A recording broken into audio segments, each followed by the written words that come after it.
Bwana, leo nipo katika barabara hii hapa. Hii ni barabara hii ujenzi, kama unavyoona ujenzi wa barabara hii kutoka Newala kuweza kuelekea Mtwara. Sasa hapa nimepita katika kijiwe kimoja hapa, nipo na mshikaji wangu huyu hapa huyu. Ndugu yangu, unatumia jina gani? Kwa majina naitwa Zuberi Ismaili na barabara maarufu kama hii kitu. Safi kabisa. Hapa ni ofisi yako. Ndio. Hii ofisi inajishughulisha na nini? Ofisi inajishughulisha na kaoshi. Ofisi kuna mafundi seremala kwa pembeni, kuna shughuli za mapishi hapa, mama nitilie. Wote tuko pamoja hapa tunashirikiana. Safi. Kwa ofisi yako hii ya kaoshi, unaweza kutupatia historia fupi kidogo? Ulianziaje na kitu gani kilikusukuma kuweza kuanzisha hii ofisi? Ofisi kwanza kabisa nilianzia kwenye bodaboda. Baada ya kukaa kwenye bodaboda kwa muda kidogo, nikatoka nikaingia kwenye harakati za kaoshi. Nilianza tu na mashine za watu kwenye kuunga, nikapambana nikapata ya kwangu, japo nilipata kwa mkononi, lakini nashukuru Mungu amesaidia mpaka leo tumeweza kusimamia ya kwangu. Tangia nimeipata nina miaka nayo kama 5 hivi, naendelea kuhangaika nayo na nashukuru Mungu riziki linaenda. Baada ya hapo harakati zinaenda mdogo, nashukuru naendesha familia zinaenda, na mimi mwenyewe naweza kujikimu, na wanangu tunaishi nao hapa, wote tunaendelea na mapambano. Safi. Miaka imeenda sasa, ofisi inaendelea kufanya kazi. Changamoto zipi ambazo huwezi kuzisahau katika kazi yako hii? Changamoto zipo nyingi. Pake unapoishi changamoto zinakuwepo nyingi, ila changamoto ni kawaida, zinakuwa kama funzo la kuweza kujifunza. Pake pasipo changamoto huwezi kufanya kitu, na penye changamoto ndipo utapoweza kufanya kitu.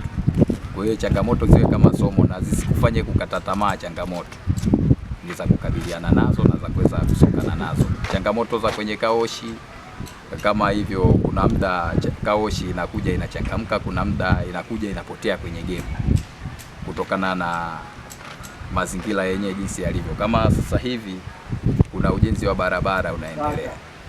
Ujenzi wa barabara umekuja umesababisha, kwa sababu ofisi zenyewe zipo karibu na barabarani. Changamoto ambazo tunakutana nazo, ikija kama gari tunataka kuiosha, kwa hiyo inapita gari nyingine kwenye barabara kwa sababu ipo karibu na sisi, unakutana na vumbi, kwa hiyo unaosha na inachafuka muda huo.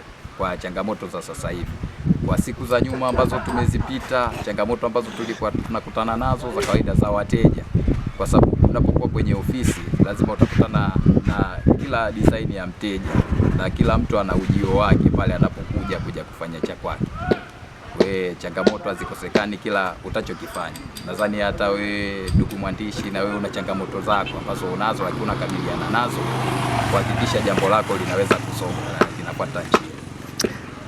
Sawa, hizo ni changamoto katika eneo lako. Ndio. Haya, kuna baadhi ya vijana wao bwana ni wagumu sana kuweza kujitoa katika kufanya kazi, na wewe ni kijana ambao umeamua kujitoa na unafanya hii kazi. Unawaambia nini baadhi ya vijana ambao wanachagua kazi za kufanya?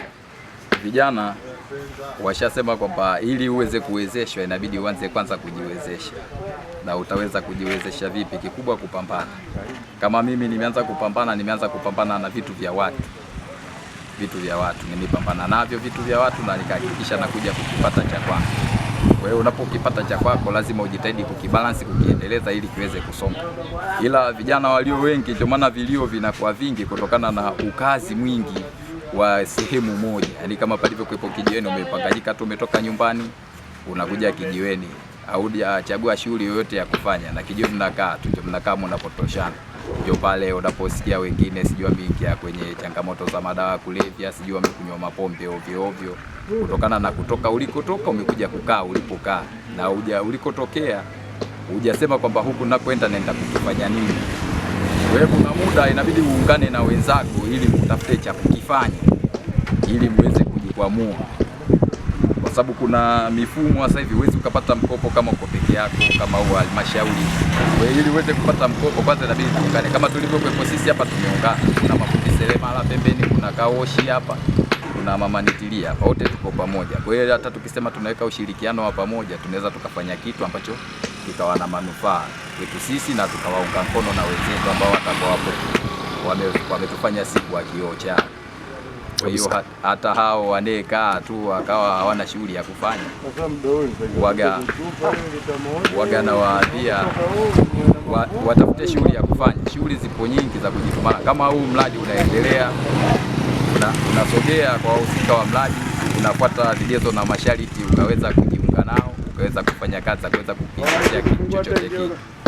Kwa hiyo palipo chochote kitu inakuwa vizuri zaidi kufanya kitu kikakuingizia chochote kuliko kukaa bila kufanya chochote kile ambacho kitakuingizia kitu chochote kabisa. Shukrani sana bwana. Na mimi nashukuru, tuko pamoja, nakutakia kila la heri. Sawa, ingawa hujasema hii kaoshi yako inaitwa jina lake? Hii kaoshi inaitwa Ikulu Car Wash. Ikulu Car Wash. Ipo wapi? Hii ipo Newala mjini, mkabala na stendi kubwa ya Newala mji. Na mtu kama atahitaji kunipata kwa mawasiliano, namba ni 0673764771.